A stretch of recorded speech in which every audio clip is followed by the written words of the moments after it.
voy a empezar a poner el Facebook, ¿ok? Así que silencien todos sus micrófonos, menos Debbie.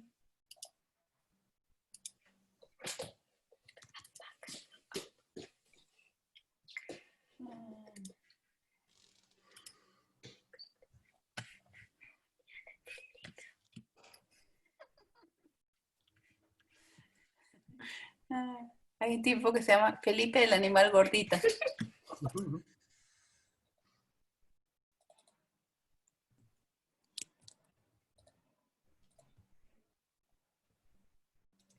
¿Comparto el flyer?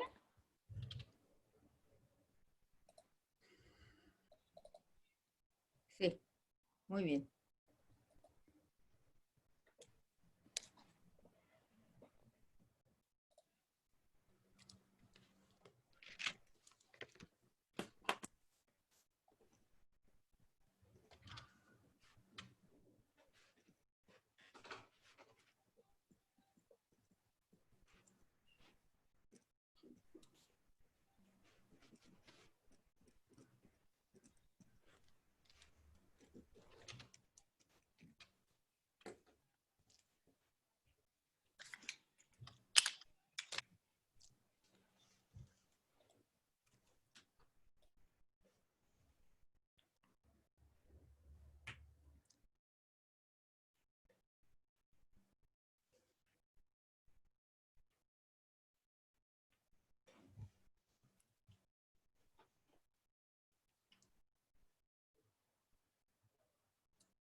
Vamos a dejar entrar ahora a nuestro público.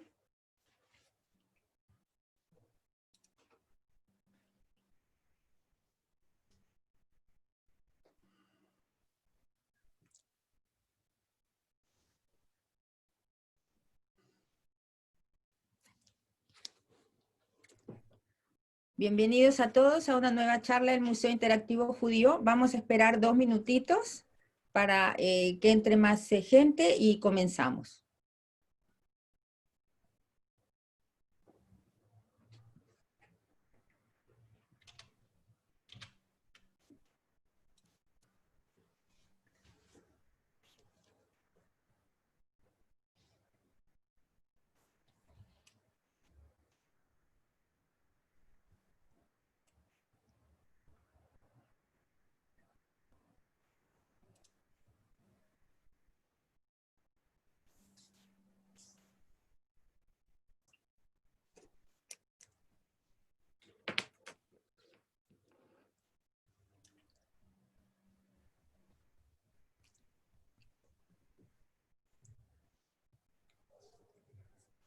Vamos a comenzar en pos de la puntualidad y de respeto por los que llegamos a la hora.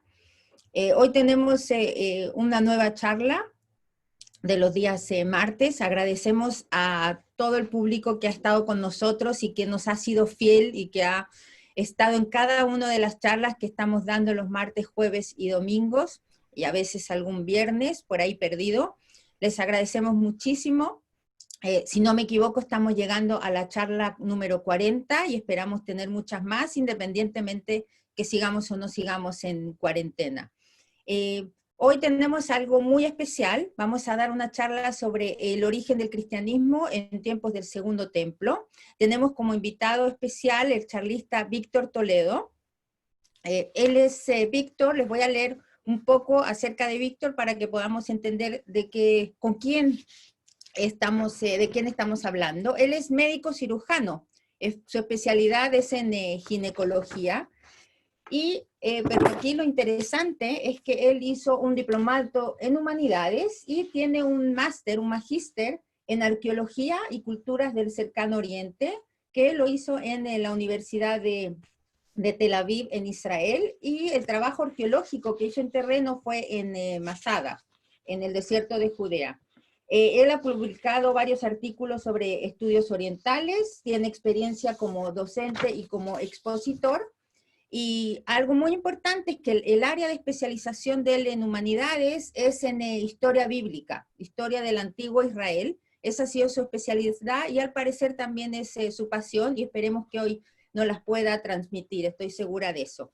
La charla va a durar aproximadamente unos 45-50 minutos, que ese ha sido nuestro formato de siempre. Así que les pido que por favor las preguntas que tengan las manden por el chat, me las van a hacer llegar a mí, y al final de la charla vamos a contestar, vamos a intentar que Víctor conteste todas sus preguntas. Así que, Víctor, te paso a ti el micrófono. Perfecto, muchas gracias, Debbie. ¿Se escucha bien, cierto? Parece que sí. Ya, bueno, muchísimas gracias a todas las amigas del Museo Judío por darme este espacio. Estoy súper contento de estar nuevamente con la comunidad judía, que siempre ha sido muy cariñosa conmigo. La verdad es que fui yo el de la iniciativa de sugerir un tema a Dalia y Sofía Cohen. En cierta forma, no me acuerdo lo que les sugerí, pero un tema un poco más judío, entre comillas. Y ellas me contestaron con una contrapropuesta, la cual, para hacerles flanco, me sorprendió, porque he revisado cada año los temas de los Limud y estoy siempre mirando los temas del Museo Judío y, bueno, no es de sorprender que los temas son siempre muy encajonados en lo judío, ¿cierto? Pero como yo no participo de la comunidad, ni soy parte de ella, la verdad es que no sé y me intriga si es que les interesan a futuro temas de fuera de la esfera judía y cuáles serían estos temas y después los podemos conversar. Pero estoy positivamente sorprendido de que haya tanto público el día de hoy. Por otro lado, ¿quién de nosotros no ha sido influenciado por el cristianismo en nuestra historia de los últimos 2000 años? Sea para bien o para mal. Tanto las atrocidades más innombrables han sido hechas en nombre del cristianismo, pero también las más bellas obras de arte y arquitectura han sido inspiradas por este movimiento. Yo les cuento un poco, yo nací en una familia cristiana católica, fui a un colegio católico hasta sexto básico y recuerdo haber ido siempre a misa con mi mamá, hasta que dejamos de ir, ¿cierto? Yo vengo del mundo católico en persona, al contrario del mundo judío, que lo conozco en profundidad como historiador. Mi especialidad, como dijo Debbie bien, es el antiguo Israel, el Israel bíblico, y por extensión la historia judía en general me manejo. Mi conocimiento viene de los libros, de los papers académicos, etcétera, pero el rito judío no lo conozco en persona, de cerca, ¿cierto? Por eso que me interesó el tema que me propusieron Dalia y Sofía, un verdadero desafío para mí, un tema muy complejo, muy extenso, pero pensé que sería un bonito intercambio. Ahora, claro, para llamar más la atención al público, notarán que le puse el agregado de en tiempos del Segundo Templo, lo cual históricamente es correcto, por supuesto, pero no es solo una estrategia de marketing, porque los orígenes del cristianismo puede ser abordado desde una infinidad de perspectivas, hay infinita literatura, y voy a tratar de que hagamos un bonito viaje a la época en solo 45 minutos, súper difícil. Entonces, bueno, lo que no voy a hablar demasiado aquí es acerca de la historia de Jesús. Su biografía, según la presenta el Nuevo Testamento, está en todos lados, ¿cierto? La pueden encontrar en cualquier película o de estas series bíblicas brasileñas que están de moda ahora. En resumen, este hombre de Galilea, que nace de una virgen, tiene una vida ejemplar, empieza a efectuar milagros, enseña un código moral basado en la Torá, pero con varias novedades, varias cosas que les parecen raros a sus inmediatos, ¿cierto? Y tristemente en un fin de semana de Pesaj es sentenciado a muerte al estilo de los rebeldes contra Roma, que es la crucifixión, una de las torturas más terribles que se ha inventado el ser humano, ¿cierto? Y posterior a esto se reporta que 3 días después la tumba está vacía y sus seguidores reportan que lo vuelven a ver. Entonces, realmente, bueno, Cristo crucificado es una imagen súper fuerte, súper intensa, que no deja de ser un poco obvio que haya provocado tantos seguidores, tanta intriga y haya tenido una explosión de personas que creyeron en esta historia en los primeros siglos. Entonces, esta nueva religión, yo no sé cuánto saben de cristianismo ustedes, les hablo a los oyentes judíos especialmente, ahora entiendo que hay algunos cristianos aquí también, pero lo podemos resumir la religión cristiana en algunos conceptos, que estos son míos, yo no soy ningún teólogo ni de ningún tipo, pero especialmente los conceptos que podemos extraer de los dichos de Jesús, porque una cosa son los conceptos que se extraen de los dichos de Jesús y otra cosa son los conceptos religiosos posteriores que no necesariamente se extraen de lo que Jesús enseñó. Entonces, en primer lugar está esta idea de la inminencia del fin de los tiempos, ¿ya? Que de alguna manera la historia se va a cumplir, de que algo va a pasar, de que se acerca este reino de Dios. Él siempre está hablando de que viene el reino de Dios. Por lo tanto, tiene menos importancia lo que ocurre en los asuntos terrenales, en lo que estamos viviendo ahora, quién está a cargo de la tierra, de Judea, ¿cierto? Si es un emperador, si es un gobernador ilegítimo. Es típico de Jesús que dice al César lo que es del César y a Dios lo que es de Dios, significando que no se preocupen de tonteras que están pasando ahora, si es inminente lo que viene. Yo les estoy anunciando que viene este reino de Dios, lo cual, ojo, no necesariamente Jesús se refiere a que es el plano después de la muerte, ¿cierto? Que uno muere y se va como al cielo, ¿cierto? Eso puede interpretarse como algo que posterior, no necesariamente es lo que Jesús quería decir. Entonces está esta mayor importancia en preocuparse de lo que trasciende, en particular nuestra relación con este Dios Padre, ¿cierto? Que es el Dios de los judíos para todos los efectos. Y por primera vez en la historia aparece que el foco de la atención de Jesús y de la literatura que habla de Jesús está en los humildes, los pequeños, los oprimidos, los pobres, ¿cierto? Siempre Jesús dice los pobres serán los primeros en el reino de Dios, y ese es un poquito su discurso. Están estos conceptos también que no son para nada nuevos en el pensamiento judío, que tratan de la justicia, en particular la justicia social, el concepto de rectitud, humildad y piedad. Piedad con respecto a una cosa es piedad con nuestros seres humanos, nuestros prójimos, pero también está la piety, en inglés, la piedad, que es nuestra relación con Dios. Y eso nos lleva a la salvación, y por eso que Jesús muchas veces es llamado un salvador, de alguna manera. Su mensaje tiene cierta universalidad que llamó mucho la atención al mundo judío en el cual él vivió, en particular porque empieza a integrar a personas no deseables, ¿ya? Los samaritanos, en los cuales vamos a conversar un poco más adelante, y los romanos, que son, a fin de cuentas, los malvados, ¿cierto?, de la narrativa de los eventos judíos de esa época. Y él trae un mensaje que es últimamente pacífico. Ama a tu enemigo, lo cual choca a cualquiera, ¿cierto? Es súper difícil y hasta el día de hoy yo creo que ningún cristiano lo hace. Pero sí el concepto de la resistencia no violenta, en particular esta es una época que sí tiene mucha resistencia y sí tiene mucha resistencia violenta, pero él al más estilo de Gandhi, digamos, y de estos grandes líderes que se resisten y que se convierten en mártires, algunos, a su manera no violenta de enfrentar los problemas que viven en su época. Por ejemplo, aquí les cuento uno de las frases que resume una de las cosas que dije del Evangelio de Marcos, que dice: después de que Juan, en este caso el Bautista, que es el antecesor a Jesús, fue encarcelado, Jesús fue a Galilea para proclamar el Evangelio del reino de Dios. Decía Jesús, ¿cierto? El tiempo se ha cumplido y el reino de Dios se ha acercado. Arrepiéntanse y crean en el Evangelio. ¿Se fijan cómo está esta sensación como de urgencia? Una urgencia y una inminencia de lo que viene. ¿Ya? Ahora, imposible entender el cristianismo, o al menos el cristianismo que hemos heredado hoy en día, sin el Antiguo Testamento, que le llaman los cristianos, o la Biblia hebrea de los judíos, el Tanaj, ¿cierto? Y el Tanaj no completo, y no digamos, el compilado que es más importante en el judaísmo, que es la Torá. En el cristianismo la Torá un poco pierde su importancia y gana importancia especialmente los profetas. No todos los profetas, sino que una selección de ellos, y dentro de los más importantes podemos mencionar al profeta Isaías, Jeremías, Ezequiel y Daniel. Este es un vitral de la Catedral de Colonia y, como les decía, de las más increíbles obras de arte que se han hecho gracias al cristianismo.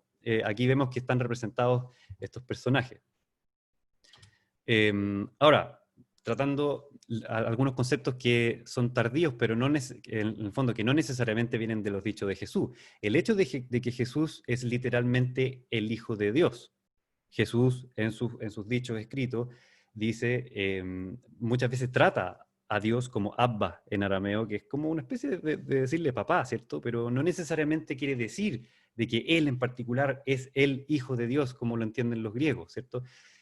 O que Dios sea la Santísima Trinidad, las tres partes en una, Padre, Hijo, Espíritu Santo. Eso no necesariamente se extrae de las enseñanzas de Jesús, porque en el fondo, por lo tanto, Jesús es Dios como la parte Hijo de la Trinidad. Entonces, todo eso viene posterior, es una teología que se construye después del siglo I seguramente. Todo el cuento del nacimiento virgen. Entonces, bueno, aquí les muestro un gran personaje que es el principio ya de nuestro viaje al pasado que vamos a hacer, que es Alejandro Magno. ¿Ya? Y en realidad son pocas las veces que realmente podemos, ¿cómo se dice?, encontrar estos puntos de inflexión, momentos que una sola persona, en este caso Alejandro Magno, tira de la palanca de los rieles del tren, ¿cierto? Y el tren toma una dirección totalmente distinta.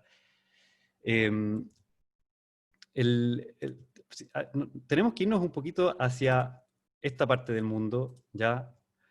En particular, imagínense a Alejandro Magno cruzando con sus miles de mercenarios y soldados macedonios de todos los Balcanes, cruzando esta parte que se llama el Estrecho de los Dardanelos, o también llamado el Helesponto. Helespontos es el mar de Eles en griego, que es, en definitiva, lo que en esa época separaba Europa de Asia. Entonces, cuando Alejandro llega a estas costas, no sé si ven mi mouse, espero que sí, aquí, y se enfrenta por primera vez a lo que era en ese entonces el Imperio Persa, ¿ya? El Imperio Persa de Aqueménide, está un mapa en la década del 340, un imperio que administrativamente era muy eficiente, ¿ya? ¿Y por qué era tan eficiente? Porque los reyes persas, contrario a lo que había pasado con imperios anteriores, respetaban las culturas locales, que se desarrollaran los cultos locales, siempre y cuando las gentes locales pagaran sus impuestos, sus tributos, y respetaran a la autoridad local, que era el sátrapa enviado por los persas, ¿cierto? Y bueno, este es el mundo al que llega Alejandro Magno, con sus falanges macedónicas, ¿cierto? Y las falanges tienen la particularidad, y esto lo inventó el papá de Alejandro Magno, que tienen estas lanzas llamadas zarisas, ¿ya? Que alcanzan como unos 6 metros. Y tienen una formación tan específica que de alguna u otra manera, bueno, yo no soy especialista en temas militares, pero Alejandro conquista todo el imperio persa, ¿cierto? Y bueno, a todo esto el imperio persa, esto se lo mostraba porque Purim, si es que algún día tienen la oportunidad de celebrar Purim en Tel Aviv, es una experiencia realmente especial. Purim está basado en el libro de Esther, ¿cierto? El cual pinta al rey persa como un tirano, un malvado, ¿cierto? Pero la verdad las cosas, como les decía, es que el rey, durante el periodo persa, los judíos de Palestina, de Yehud, la verdad es que estaban bastante estables, tranquilos, por decir. Pero llega Alejandro Magno y cambia todo, y no necesariamente por lo violento, ¿ya? Perdón, entonces yo les había mostrado las lanzas de 6 metros, estas son, de la falange macedónica y el imperio persa. Y esto es lo que le había mostrado acerca de Purim en Tel Aviv, que es muy entretenido. Tenemos entonces muchas pinturas que muestran todas las victorias de Alejandro Magno en Turquía, avanzando siempre, ganando todas sus batallas contra el imperio persa. La batalla del Gránico en Anatolia Occidental. Esta pintura está en el Rijksmuseum de Ámsterdam, también la misma batalla.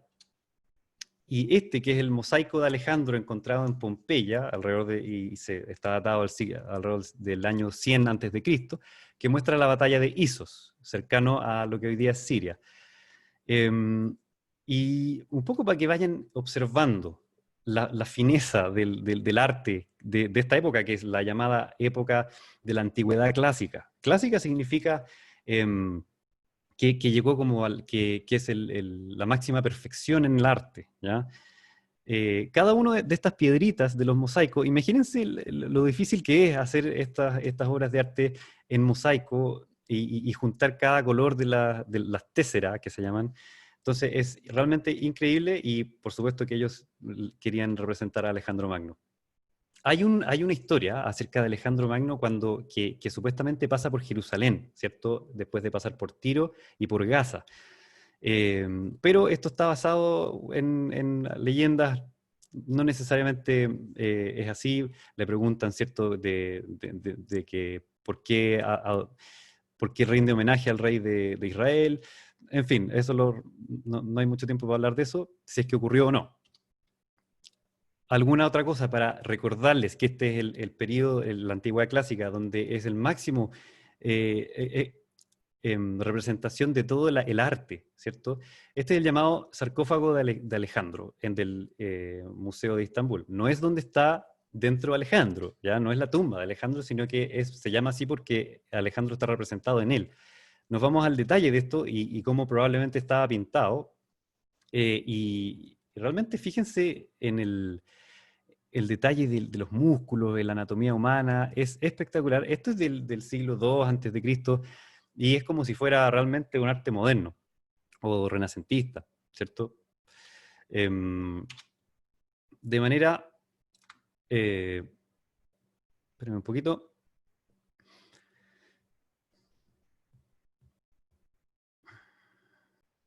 Entonces, bueno, el tema, ¿por qué voy con Alejandro? Es que después de Judea y el asedio a Gaza, Alejandro funda una ciudad que realmente, amigos, no les miento, se convirtió en la ciudad más grande del mundo, la nueva capital, hasta ese entonces, por supuesto, del universalismo griego, un mundo que ahora es universal, precisamente gracias a Alejandro, porque está todo interconectado, las monedas son para todo el mundo, el Medio Oriente, se usan las mismas monedas, y todos comparten el mismo arte, la misma literatura.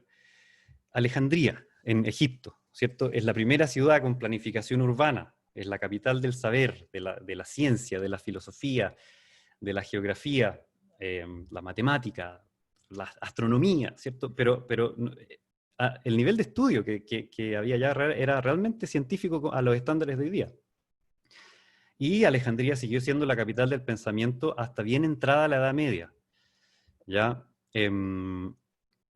Entonces aquí es donde nos separamos un poco de Alejandro y le seguimos el camino a una de sus dinastías sucesoras, que son los Ptolomeos, ¿cierto? Aquí uno de los generales de Ptolomeo es representado como rey macedonio y al mismo tiempo es representado como faraón de Egipto, ¿cierto? Y este es el periodo llamado helenístico, ¿cierto? En que todo el Medio Oriente, todo el Mediterráneo Oriente, Turquía, Egipto, el Medio Oriente hasta Persia, es gobernado por élites de origen macedónico, de cultura griega, pero adoptando cada vez más elementos orientales. Y se forma una muy linda amalgama ahí. Entonces, dado que ahora Judea queda dentro del imperio tolemaico con capital en Alejandría, pensemos que no sería la primera vez que gentes de la región de Canaán deciden trasladarse a la mucho más avanzada civilización y riqueza de Egipto, pero ahora las condiciones, ahora en el Imperio Tolemaico, eran aún más propicias porque Alejandría era un nuevo centro del comercio y los judíos de Judea estaban bajo la administración del gobierno en Alejandría, entonces era como un mismo país, ¿cierto? Por decirlo así, era más fácil el traslado, no es sorprendente que se hayan interesado en viajar para allá. Entonces, naturalmente, se habrían sentido atraídos por este nuevo centro urbano, y así es como comienza una de las comunidades judías más importantes de la antigüedad, ¿cierto? Que son los judíos de Alejandría, y como parte de la diáspora helenística. Y aquí lo que empieza es que sería la primera vez que judíos hablan un idioma no semítico como primera lengua, porque ellos siempre hablaban hebreo y arameo, pero ahora hablaban griego, y todo lo que les llega de la cultura griega es un verdadero terremoto. ¿Ya? Es como que por primera vez ven todo este pensamiento tan amplio. Un poco para que tengan una idea de todos estos grandes sistemas de pensamiento helenístico. Llega el pensamiento que es el orden racional de las cosas, todas las corrientes filosóficas de los griegos, Platón, Aristóteles. Por supuesto, el popular panteón greco-romano y sus mitologías. Las religiones llamadas de los misterios, ¿cierto? Que solo son para los iniciados. Deméter, Isis y Osiris de Egipto, Dionisio, Orfeo. Hay muchos dioses semíticos de Siria y Mesopotamia y sus diosas, que son sus acompañantes, ¿cierto? Que empiezan a reaparecer y a tomar nuevas formas sincréticas. El dios Mitras, que es del mitraísmo, de Persia, y está la adivinación, la astrología. Y así es como los judíos de Alejandría especialmente, y en menor medida, pero igual de manera importante, los judíos de Judea, se ven expuestos a este mundo. Esto les quiero leer, que lo saqué de un libro, que lo encontré muy bonito como lo explica. Imaginen cómo debe haber sido para un joven judío, cuya mente estaba llena desde la infancia con las exhortaciones solemnes de la ley, la rica imaginaría de los profetas, los lamentos de los salmistas hacia el Dios viviente, cuando por primera vez escuchó acerca de o leyó los discursos de Platón, tan distinto de todo lo existente en sus propios libros, y a la vez tan emocionante en su profunda pasión por justicia y temperancia, en su fe que detrás del movimiento mundial existe un poder que se preocupaba del bien. O puede ser que se haya encontrado con algún estoico griego, cuya filosofía gobernaba su vida, alguien que te hacía sentir que nada excepto la bondad y la libertad interior valía la pena desear. Aquí seguramente el joven judío, leal a su Dios, habría encontrado algo familiar, algo que lo atraía por sus propios ideales de rectitud, y aún algo tenía en otros aspectos de diferente, disonante, goy, gentil, cierto, extranjero. Posiblemente haya estado perplejo. Era imposible simplemente dar la espalda a todo eso, como lo había hecho con las fantásticas supersticiones de Egipto o Canaán. Difícilmente podías apartar ese tipo de helenismo como malvado. Parecía seguro dejarlo acercarse con su sutil poder dominante hacia una mente que debería estar consagrada a la ley. ¿Ya? Entonces ahí ya se van haciendo una idea de lo que está pasando en esta época tan fascinante. Les quiero mostrar brevemente, muy brevemente, este es un videojuego, ¿ya? Pero que aquí estamos en la biblioteca de Alejandría y este videojuego que se llama Assassin's Creed está trabajado por historiadores. Entonces aquí vemos la biblioteca de Alejandría con todo su arte, toda su arquitectura, y pronto vamos a entrar, bueno, cuánta gente está afuera participando de esto. Aquí entramos dentro y ahí están todos los rollos, ¿cierto? Los estudiosos. Así que bueno, espero que eso haya sido de ayuda. Voy a salirme de esto. Y volvemos a la presentación. Bueno, aquí quiero llegar con todo esto, es que aparece la primera traducción de la Biblia hebrea al griego, en este contexto, en Alejandría y como parte de la biblioteca. Y la tradición dice de que fue ya sea solicitada por Ptolomeo II, Filadelfos, o por los mismos judíos que habían olvidado su lengua original y querían tener la Biblia, los libros bíblicos en griego, que era su idioma que ahora era su idioma materno. Esa Biblia griega se llama la Septuaginta y curiosamente tiene más libros que el mismo Tanaj, porque en esa época había mucho más literatura de la que posteriormente se hizo canónica. Por ejemplo, aquí hay libros bíblicos que probablemente datan de esa época, de la época helenística. 1 y 2 Macabeos, el libro de Daniel, la sabiduría de Jesús ben Sirá, que le llaman Siraj o Eclesiásticus, sabiduría de Salomón, Enoch, Jubileos, todo esto, muchos de estos se encuentran en los manuscritos de Qumran, Testamento de los 12 Patriarcas, Salmos de Salomón. Entonces, los primeros de acá arriba son los que sí están en la Biblia griega, la que posteriormente se convirtió en el Antiguo Testamento, Y estos son llamados, ¿cómo se llaman? No son apócrifos, son, no me acuerdo, pero no están en ninguna Biblia, pero se tienen copias de ellos. Ahora, ¿qué pasa? Pasa lo siguiente. El imperio helenístico inmediatamente competidor con el ptolomaico es el Seleucida. Son los Seleucidas de Siria y que al principio tienen toda esta extensión territorial y la van perdiendo de a poco, principalmente por el avance de Roma y del Imperio Parto que parte aquí, ¿ya? Y este es otro videojuego, pero es muy bonito porque nos muestra y nos permite imaginar cómo fue las cosas. Esta es la batalla de Rafía, ¿ya? Alrededor del año 200 a.C., en la cual se enfrenta los ejércitos ptolemaicos con los ejércitos seleucidas. Y Rafía está acá, está en la franja de Gaza prácticamente. Imagínense estos ejércitos, las falanges macedónicas, aquí en árabe, Rafah, y en la Biblia es Rafiah, ¿ya? Y esta es una de las batallas en que los seleucidas les ponen una victoria por sobre los ptolomeos y se ganan Judea, se ganan toda Palestina para el imperio seleucida, perdón. Ah, bueno, un detalle entretenido, que son cosas que me gusta contar, que en esta, por ejemplo, en la batalla de Rafía, es la primera vez que se muestra que hay guerra entre elefantes asiáticos y elefantes africanos. Imagínense eso en la Franja de Gaza hoy día, es como increíble de imaginar realmente.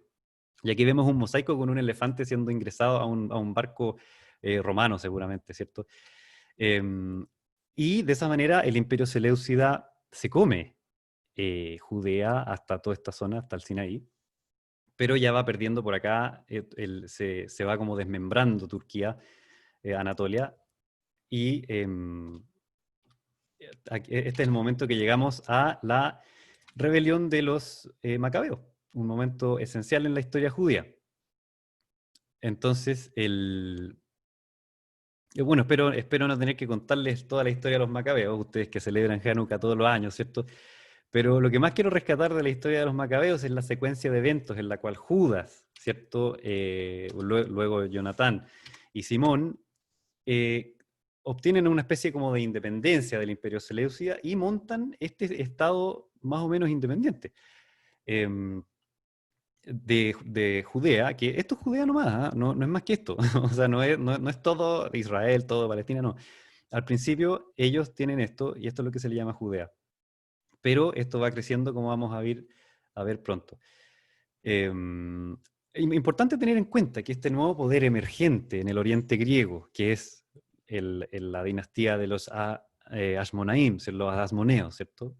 Que son los que, todos estos reyes de los macabeos,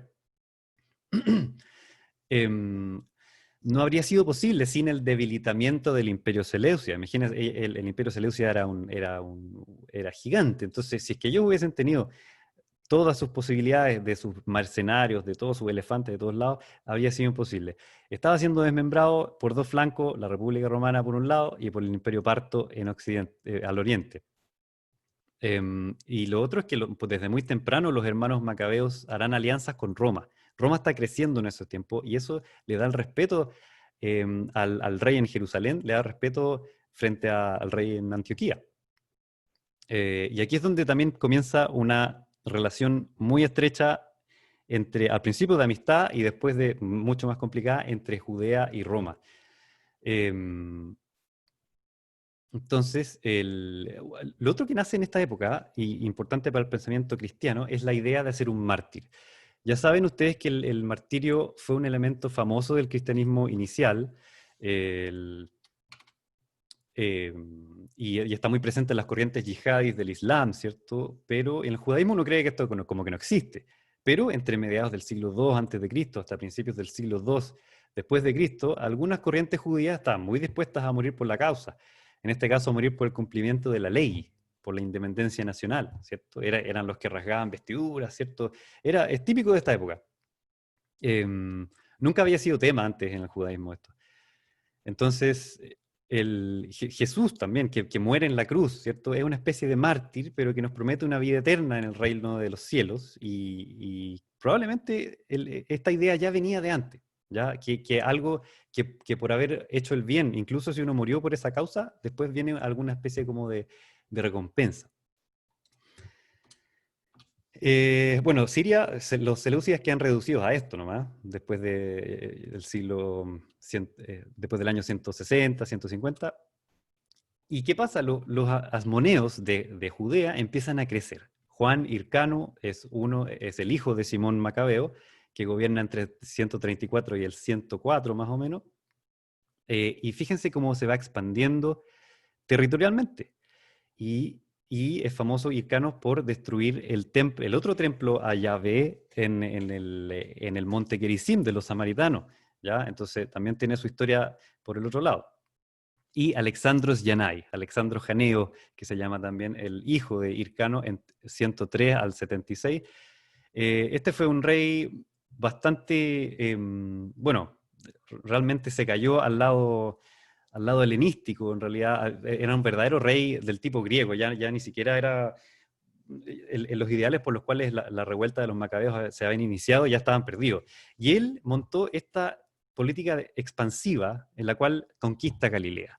Y la conquista de Galilea es clave en la historia de Jesús, porque Jesús es un judío que obviamente está conectado con Jerusalén, pero es de Galilea. ¿Y qué pasa? Alejandro Janeo y Hircano no solo conquistan territorialmente, sino que a través de la fuerza, de la coerción, obligan a la gente a convertirse a judío, a hacer circuncisión, ¿cierto? Todo el cuento, que antes que no necesariamente eran judíos. Al sur de Hebrón, al norte de esta zona de Samaria, no necesariamente la gente ahí era judía, y ocurre esta conquista por la fuerza. Este es otro mapa que muestra la expansión de los asmoneos. ¿Ya? Entonces, ¿qué empieza a pasar? ¿Qué empieza a pasar con el pensamiento judío en respuesta a esto?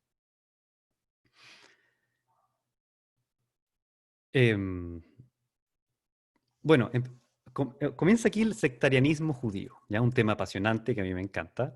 Se venía desarrollando de antes, pero se acentúa mucho en esta época.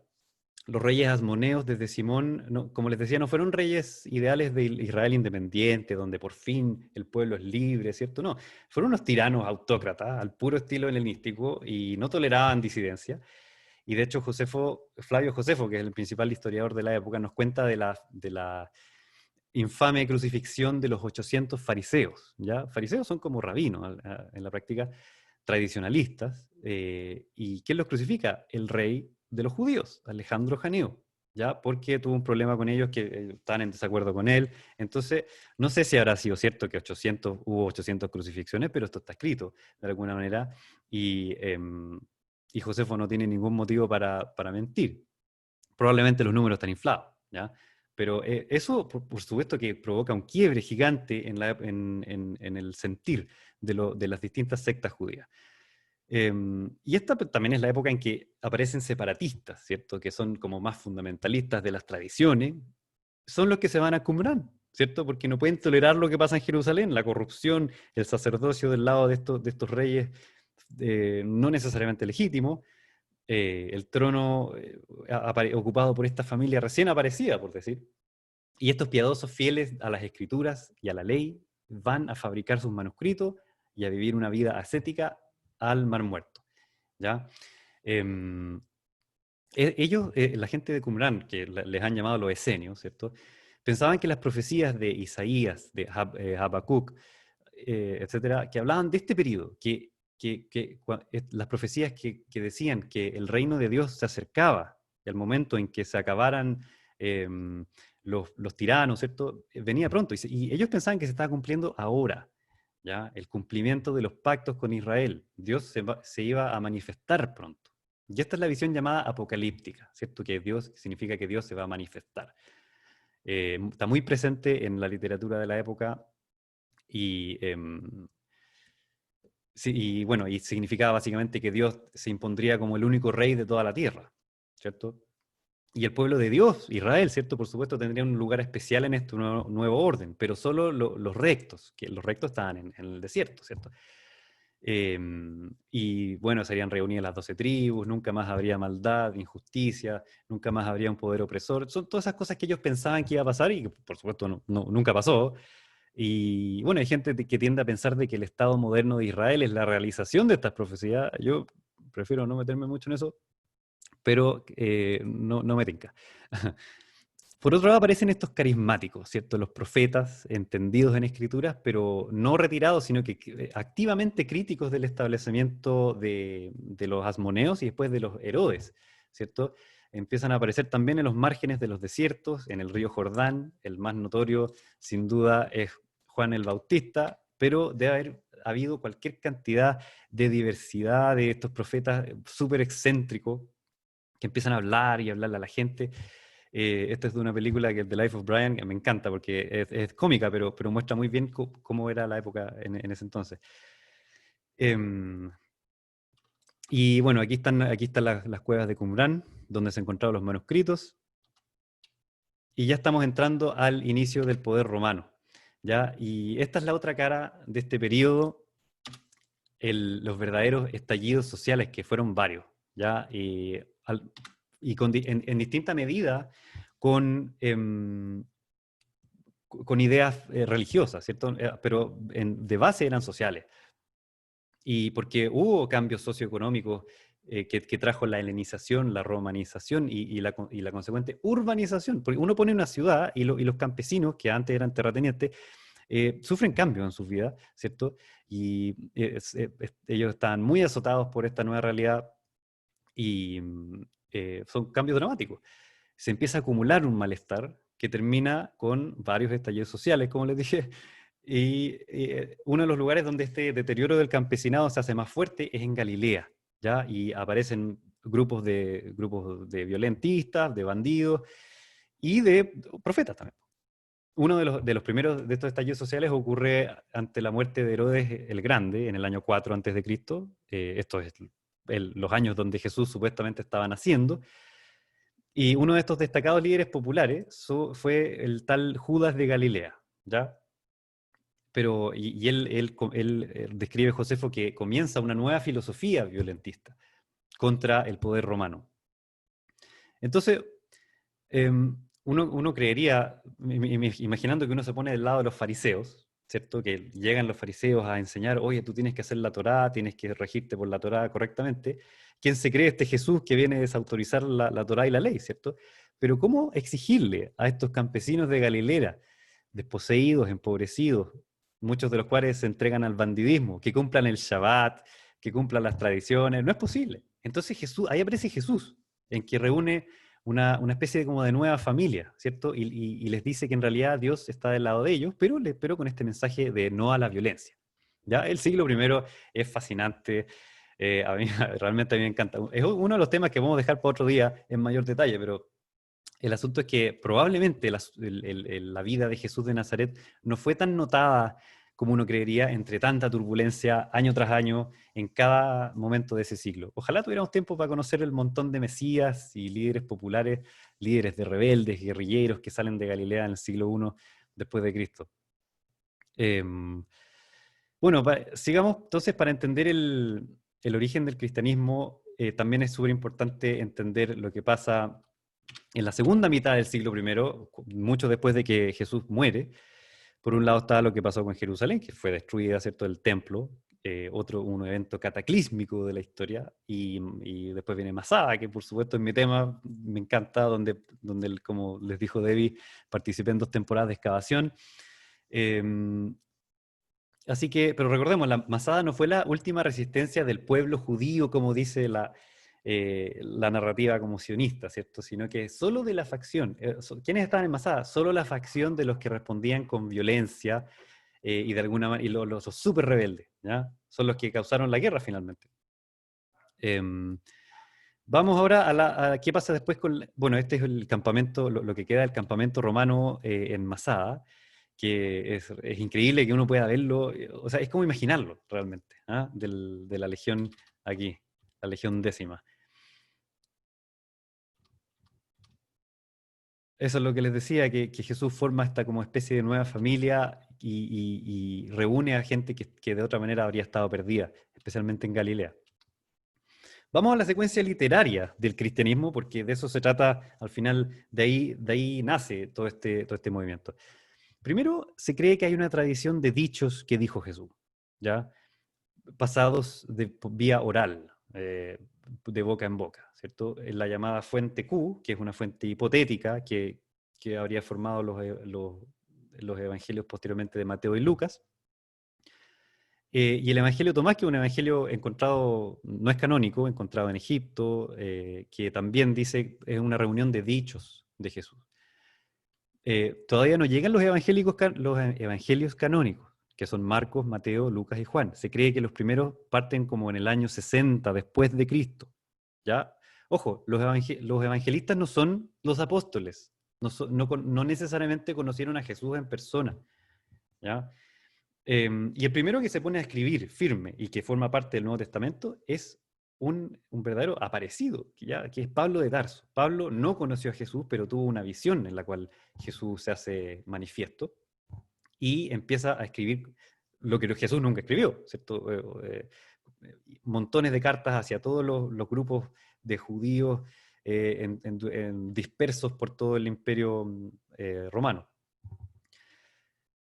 Pero los evangelios canónicos no son los únicos que existen, sino que en esa época, el siglo I y II, habían mucho material literario que les llamamos apócrifos, pero no por eso tienen que ser menos válidos, porque quienes eligieron este canon fueron personas humanas como ustedes y yo, ¿ya?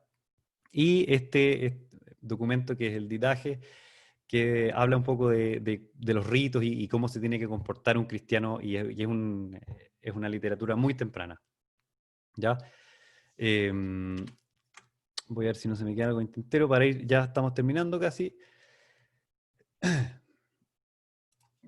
Para terminar hice un diagrama en el cual arriba empieza el movimiento bautista, que es un movimiento profético a cargo de Juan el Bautista, que como que él prepara el camino a Jesús, no necesariamente con queriendo, ¿ya? Sino que primero era un movimiento en sí mismo, pero después Jesús como que se sube al movimiento que empezó Juan el Bautista. Y distintos eruditos tienen distintas opiniones de cuál es la relación entre ellos. Entonces, después de que Jesús muere, queda una comunidad en Jerusalén, que le podemos llamar quizás nazarenos, ¿ya? Y el movimiento Jesús en Jerusalén, no, sería equivocado llamarles cristianos, porque Christos es una palabra griega, y estos no tienen nada griego, sino que son arameos de Palestina, digamos, pero que eran judíos y que participaban, o sea, tenían circuncisión, participaban del templo, posiblemente participaban en el Sanedrín, cumplían las leyes de la Torá y de los ritos de purificación, que eran muy importantes en esa época. Pero desde Pablo de Tarso aparece una especie como de nuevo tipo de cristianismo, en la cual era una secta judía marginal, pero de la diáspora helenística, no tiene especial, esto agarra vuelo afuera de Judea. Y con creciente popularidad entre los goyim, entre los gentiles, que son los que le llaman los temerosos de Dios, ¿ya? Los temerosos de Dios no es que tenían fobia, ¿cierto? Sino que son los paganos que deciden creer en el Dios del Templo de Jerusalén, ¿ya? Entonces se empiezan a interesar de lo que dice Pablo acerca de Jesús. Pero es como que fuera otra rama, ¿ya? La destrucción del templo en el año 70 cambia todo. ¿Por qué? Porque este movimiento Jesús en Jerusalén se va a pérdida, ¿cierto? Completamente es como que se extinguiera. Se cree de que el grupo llamado de los ebionitas, que después se desarrolla en Jordania, al otro lado, en Transjordania, puede ser lo que pasó con ellos, ¿ya? A todo esto aquí está metido el hermano de Jesús, que se llama Jacob. Y después de esto, después de la destrucción del templo, cercanos al año 100 después de Cristo, se espiritualiza cada vez más el cristianismo paulino, es decir, porque deja de ser un movimiento como social, como pacífico, ¿cierto? y empieza a aparecer este concepto de adorar a Jesús como un Dios y de adoptar estas ideas helenísticas, porque como les había dicho, esto ocurre en el mundo helenístico, con todo ese sincretismo de cultura, ¿ya? Y en el otro lado en el otro, ¿cómo se dice? Polo de los ebionitas, tenemos a los marcionitas que aceptan a Jesús, pero rechazan todo el Antiguo Testamento, no están ni ahí con toda la tradición judía para atrás. También se van a pérdida los marcionitas, y la rebelión de Bar Kokhba francamente separa a la identidad judía de la identidad cristiana, ¿ya? Porque ya es definitivo. Y aquí, a partir del cristianismo paulino, empieza la tradición de obispos apostólicos que dicen que son los sucesores de los apóstoles, y los teólogos que son padres de la iglesia, que empiezan a escribir un montón de literatura, le dan fundamento literario y le van formando la ortodoxia de lo que se convierte el cristianismo que después adopta Roma, ¿cierto? Pero no hay que olvidar que en el siglo II, III después de Cristo está este enorme grupo de cristianos que se llaman del gnosticismo, que es otra secta que fue eliminada para todos los efectos por la ortodoxia. Pero gracias al gnosticismo que tenemos estos escritos en Egipto, el Evangelio de Tomás, un montón de literatura que nos muestra la diversidad que tenía el cristianismo en los primeros años. Y para terminar, también, ya aquí está un poco complejo, pero miren, esto es la diversidad del mundo judío en los tiempos de Jesús. Esto lo hice yo, pero un poquito resumiendo. El pueblo campesino no necesariamente tenía, digamos, eran iliteratos, no necesariamente cumplían las leyes al pie de la letra, se preocupaban de sobrevivir, ¿cierto? Pero la gente que trabajaba en cada filosofía tenía distintas visiones. Los sicari, que eran estos como especie de asesinos, los celotes, que eran los rebeldes de Judas Galileo, los helenistas que aceptaban la llegada de todo el mundo de los gimnasios y de los baños, y les encantaba esas comodidades, ¿cierto? Andar sin ropa por los gimnasios y ejercitarse, ¿cierto? Todas las nuevas literaturas. Los esenios, estos tradicionalistas, fundamentalistas que se van al desierto. Los mismos nazarenos, como los dijimos, que quizás eran uno de estos grupos del sectarianismo judío. Los fariseos, con todos que se van transformando en el fondo de alguna manera en los rabinos que ustedes conocen bien, que van formando este cuerpo de literatura judía temprana, que el Talmud, ¿cierto? Los saduceos, los herodianos, que son todo el séquito de gente que iba junto a la dinastía de los Herodes, y los samaritanos, que no son judíos, pero también creen en Yahvé y que siguen existiendo hasta el día de hoy. Entonces la destrucción del templo elimina a muchos de estos grupos. De los celotes quedan algunos tipos de mesianistas que creían en este Mesías que se llama el Simón Bar Kokhba, y vienen los rabinos, estos maestros de la ley, y los nazarenos completamente se eliminan. La rebelión de Bar Kokhba ya no queda nada. Entonces, el judaísmo rabínico realmente es como un cuello de botella que sale solamente de una línea, no de todos. Todos estos se perdieron. Y por eso es que tenemos el cristianismo finalmente aquí. El cristianismo paulino de los judíos de la diáspora, que reúne a todos los que no les pareció el judaísmo rabínico. Porque al fin de cuentas, si el templo está destruido, ¿cómo usted me va a explicar de que Dios está con nosotros? Es como difícil de entender, ¿cierto? O sea, es difícil de tragarse ese mal trago. ¿Cómo puede ser de que Dios no vino en nuestra ayuda y que los romanos destruyeron el templo? Y no solo una vez, sino que después con Bar Kokhba fue una matanza brutal, ¿ya? Entonces, ¿cómo puede ser eso? Y de ese punto de vista, el cristianismo paulino, y desde el punto de vista de lo diseminadas que estaban las ideas helenísticas, es que todos estos judíos se interesan por este lado, ¿ya? Entonces, bueno, creo que llegamos al final, sí, y quedo atento a sus dudas. A ver, siguen ahí, ¿cierto?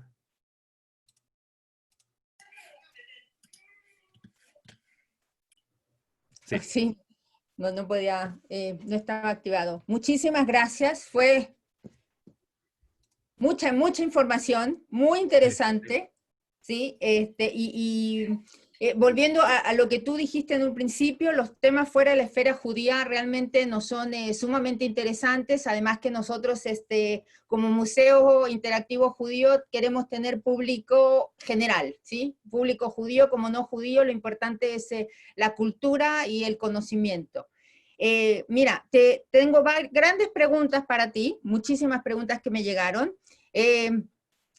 Lo que sí quiero comentar de tu último cuadro que hiciste, que está muy bueno, muy sinóptico, realmente comienza lo que se llama dentro de la historia judía la gran diáspora, ¿sí? Después de cuando es la destrucción del segundo templo, ahí comienza la gran diáspora y efectivamente el judaísmo rabínico. Mira, voy a dividir las preguntas en dos categorías. Mucha gente se interesó especialmente en la figura de Jesús, ¿sí? Realmente sobre eso. Entonces voy a tratar de ponerte varias preguntas que van sobre Jesús, no tienen un orden específico, sino fue como me fueron llegando. Dice así, ¿qué significa Cristo? Te voy a hacer varias, a ver si podemos, ¿sí? ¿Qué significa Cristo? ¿Quién empieza a considerar a Jesús como el Mesías? ¿Quiénes son los judíos que seguían a Jesús en sus comienzos? Aunque creo que esa parte la contestaste. ¿Seguían a Jesús en esa época o fue posterior? ¿Bajo qué imperio surge Jesús? Un poco por ahí va. ¿Qué es lo que no ven los judíos en Jesús? Es decir, porque hay quienes lo toman como Mesías, pero hay un grupo grande que son los judíos que continúan, que no lo ven como el Mesías. Creo que con eso es suficiente para contestar algunas preguntas. Sí. Sí, Sin dar una charla. ¿podrías dejar de compartir la pantalla para que te veamos más de cerca, por favor? Ah, ¿me voy del diagrama? Sí, gracias, sí, por favor. Ya, a ver. Por ahí estamos, ¿cierto? Hartas preguntas que no necesariamente Si las quieres hacer capturé como todas. un resumen de todo, un poco difícil. Sí. Una pregunta relevante a plantear es qué tan diseminada estaba la idea mesiánica en tiempos, por ejemplo, a principios del siglo I después de Cristo.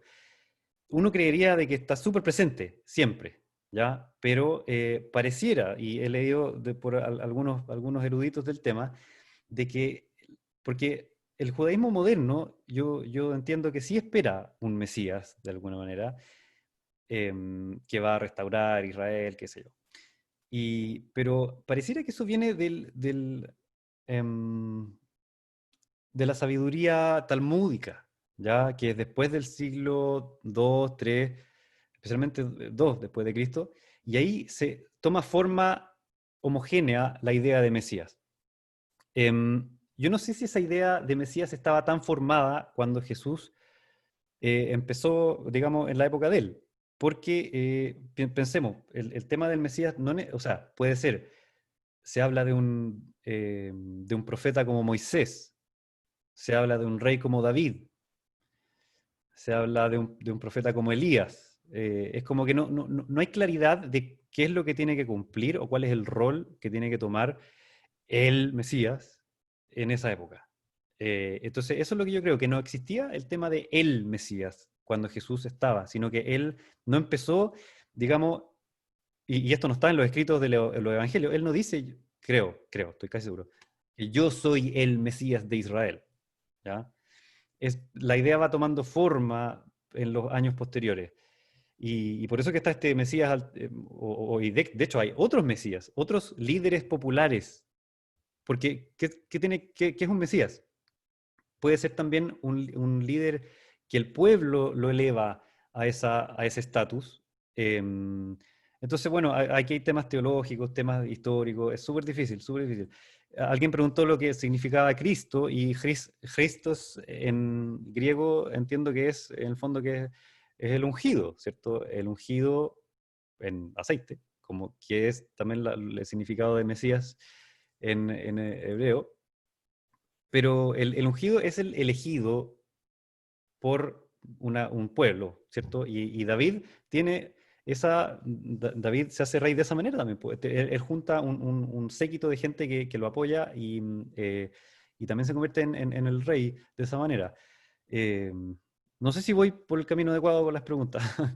Sí, sí, yo creo que sí, lo que pasa es que hay muchas preguntas y es difícil que puedas contestar a todas. Te voy a hacer ahora ya preguntas más generales que hicieron. Dice, aparte de Flavio Josefo y Filón de Alejandría, hay otros contemporáneos que hasta donde entiendo no mencionaron el cristianismo en sus escritos. ¿Se entendió? Sí. Así, Filón de Alejandría, un tremendo tema que me encantaría haberlo tocado, pero fascinante, ¿ya? Filón no pudo haber descrito el cristianismo porque era, digamos, él ya era adulto, si no me equivoco, cuando Jesús era niño, ¿ya?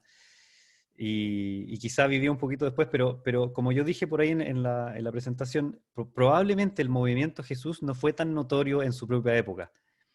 Y pasó casi desapercibido entre tanta turbulencia, tanto sufrimiento, tanta cosa que pasaba. Todos los días habían, o sea, Calígula mandaba a poner una representación de él en el templo, ¿cierto? Y los judíos se volvían locos. Y, entonces, todos los días pasaba algo.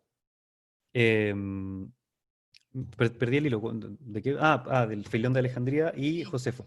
Josefo, mira, esto es curioso. Josefo menciona en un párrafo la existencia de Jesús. Y a todo esto habla largamente de Juan el Bautista, lo cual le da una fuerza histórica. Una pregunta sobre si quieres hablar. Sí, Sí. le da una fuerza histórica mucho mayor al Bautista. Y él menciona a Jesús, pero no siendo crítico con la literatura, ¿cierto? No será que por toda la gente que copió a Josefo, porque al principio, durante 1500 años, se copiaba a mano, ¿cierto? Entonces, ¿no será que esa persona que era cristiana no pudo tolerar de que no se mencionara a Jesús en esa época y insertó un párrafo acerca de Jesús, lo cual, si uno lo analiza, como que no va con la línea de pensamiento de Josefo. Si uno lee Josefo, es como que es discordante con lo que él viene diciendo de antes. Entonces da la impresión de que fuera insertado ese párrafo, ¿ya? Entonces, por eso que no está en Filón, Josefo está apenas.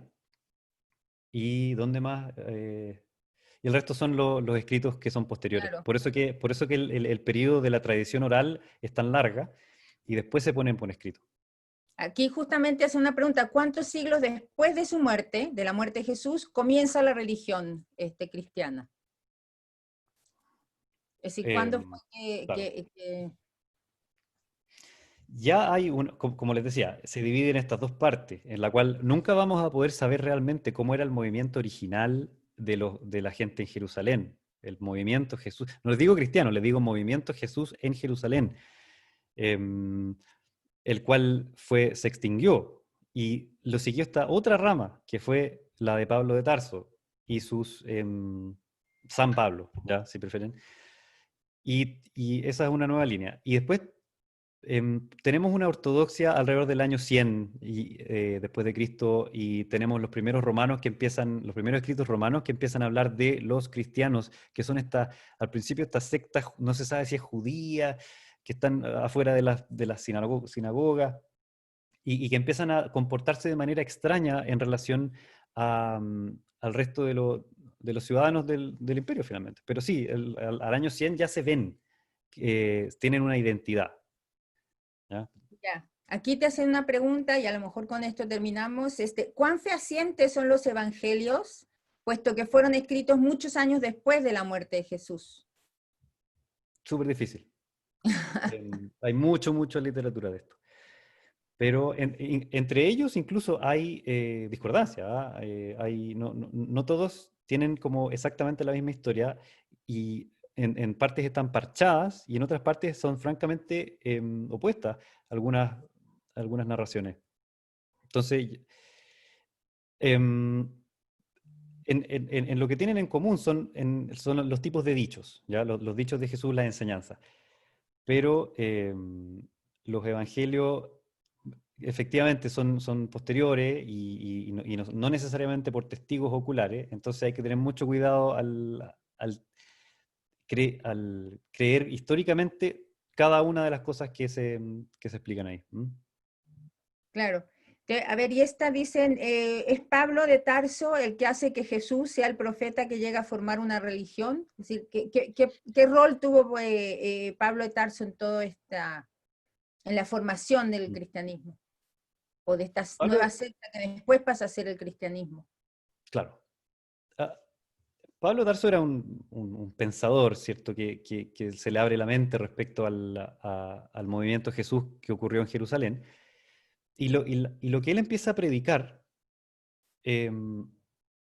más que él haya sido un genio, es que yo creo que en el Imperio Romano y en el mundo greco-romano, con sus judíos dispersos también por todas las partes, algo pasó que las enseñanzas mezcladas de Jesús y Pablo se fueron por un tubo. Es como que era como lo que el pueblo necesitaba escuchar, de alguna manera. Fue tan rápido todo, fue tan rápido lo convincente mire, creemos comunidad, hagamos familia, hay que comer juntos, ¿cierto? Es porque está en misa está esto que es la hostia, que el cuerpo de Cristo, todo eso, pero todo parte por una tradición de comer juntos, formar comunidad, apoyarnos entre nosotros. Entonces es un movimiento súper social más que nada, ¿ya? Más que tiene componentes religiosos. Pero también hay que entender que en el siglo I hay una ensalada de grupos, de religiones, en los cuales el cristianismo al principio está disuelto, ¿ya? Entonces, los seguidores de Mitras, si es que uno va a Europa y le pone atención a todos los lugares que tienen templos de Mitras y donde se reunían, es increíble, es casi igual que el cristianismo, y se van pasando algunos ritos, ¿ya? Entonces, en el mundo helenístico, con lo mezclado que era ya en tiempos de los Ptolomeos, en tiempos de Pablo de Tarso, así es como se empieza como a pasar los ritos de allá para acá, se empiezan a formar de a poco. Sí, te agradecemos muchísimo, es un tema sumamente complejo y en una hora muy difícil de explicar siglos y siglos de enseñanzas, y especialmente cuando Jesús no creo que se imaginaba lo que iba a ocurrir después con sus enseñanzas. Bueno, te agradecemos muchísimo, Víctor, y vamos antes de terminar, queremos mostrarles a todos nuestro público leal y fiel, las charlas que vienen a continuación. El próximo jueves, como siempre, continuamos con la red LAES, con la serie de Latinoamérica habla del Holocausto. Esta vez le toca a Uruguay, cuando van a hablar de país de puertas abiertas, si es mito o realidad, y para Chile lo tenemos a las 6 de la tarde. Les recuerdo, a las 18 horas, horario de Chile, y en el flyer que les ha llegado está escrito cada país su horario. A continuación tenemos el domingo, como siempre los domingos, algo realmente muy interesante, a las 5 de la tarde, que es generalmente nuestro horario de los domingos. Vamos a hablar sobre formación ciudadana en un mundo desafiante. Traemos a 13 figuras importantes en Chile: Mariana Alwin, Abraham Magenzo y Mario Weinsblut, que entre ellos van a reflexionar sobre este tema. Y seguido tenemos el siguiente martes, el próximo martes, tenemos a Orellana Venado, que va a hablar sobre el Tanaj, el Talmud y el derecho judío. Es decir, nos vamos a saltar de la charla de Víctor a esta, que de alguna manera están unidos. Les agradecemos muchísimo, que tengan buenas noches y los esperamos. Tenemos todavía más, ¿sí? A ver, el jueves. Sí, tenemos el jueves el Ave Félix, tenemos historia de una sobreviviente del Holocausto, la señora Ana María Barenberg, que ella es sobreviviente del Holocausto, estuvo en la Noche de los Cristales Rotos, y va a estar en compañía del rabino Ari Sigal, del Círculo Israelita de Santiago. Así que eso va a ser a mediodía, porque en la tarde tenemos, como siempre, las charlas de LAES de la red latinoamericana. Muchísimas gracias, les agradecemos que estén con nosotros y que sigamos, cuídense por favor en sus casas o donde tengan que estar. Muchas gracias, buenas noches. Gracias a todos. Gracias.